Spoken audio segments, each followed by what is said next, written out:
Good day po. I am Eliza Gregorio po, and thank you po for allowing me to interview you today po. So, may you please introduce yourselves po? Hello po, ako po si Mrs. Santos, ang nanay ni Angel. Hello po, I'm Angel. Okay, so we will start na po. These are the questions. So, first po, Miss Santos, when did you first notice that Angel was good in mathematics po? Naku po, napansin ko po noong bata pa siya na mahilig na siyang magbilang, magsagot ng simpleng math problem. Okay, so like mga puzzle po, but magaling din po siya doon. Magaling po.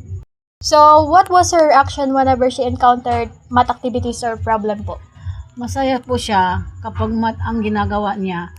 Kahit mahiyain siya, nagiging confident siya kapag nagsasagot ng math. Okay, thank you po. So, next question po. So, did she learn math on her own po or did someone teach her regularly po? Tinuturuan po namin siya sa bahay, pero mabilis po siyang matuto kahit mag-isa lang siyang magpa-practice. Okay. So, next po. Does Angel spend a lot of time solving math problems po? Opo. Kapag may libreng oras siya, mahilig po siyang magsagot ng worksheet at math at puzzle. Mga math puzzle po, like yung mga cubes po, magawa siya ganun, mahilig po siya doon. Opo. So, next question po. Is there anyone in your family who is also good in mathematics po? Opo. Magaling din po sa math ang kanyang tatay at lolo. Okay, so at po kayo magaling sa math, yung magaling po yung tatay tsaka yung lolo niya. Kaya po siya magaling sa math. Opo. So, next question po. So, how does Angel perform in school, especially po in mathematics? Maganda po ang performance niya sa school. Madalas pong sinasabi ng teacher niya na mabilis siyang mag-solve. Okay. So, even though she is shy po, so does she still perform participate during math activities po? Opo, mas active po siya kapag math at activities at quizzes ang ginagawa. Okay, active siya doon kapag math yung mga activities. So, magaling talaga siya sa math. So, next question po. So, what are the challenges does Angel experience as a shy child po? So, napansin ko po kasi po talaga siya, mahiyain. Minsan po, nahihiya siyang magsasalita na sa harap ng maraming tao. Pero naipagpakita niya ang sarili niya sa pamamagitan ng pagsasagot sa math. Okay, so how do you support and encourage her talent po in mathematics po? Sinusuportahan po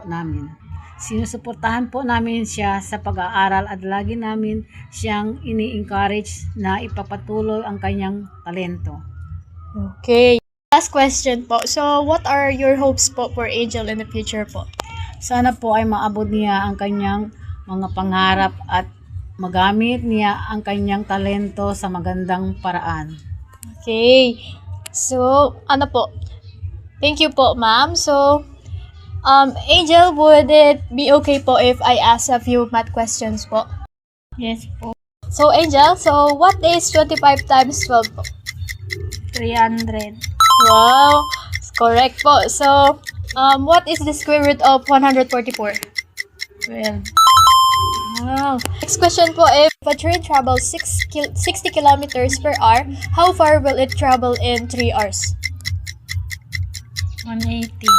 Very good. So, next po is, what is 15% of 200? 30. Wow, correct. So, thank you, Angel. Very good. Thank you so much po, Miss Santos and Angel, for allowing me to interview you today. Your story po is truly inspiring and shows that talent and hard work po and the family supports are very important in achieving success po. So, thank you po. In conclusion, this interview helped us understand Angel's abilities and how her interest in mathematics developed with the support of her family.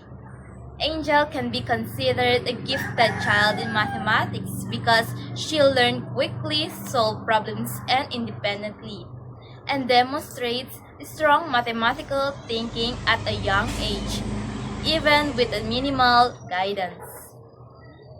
Thank you, everyone, for watching and for being part of this interview. I am Crystal Salvador and have a great day.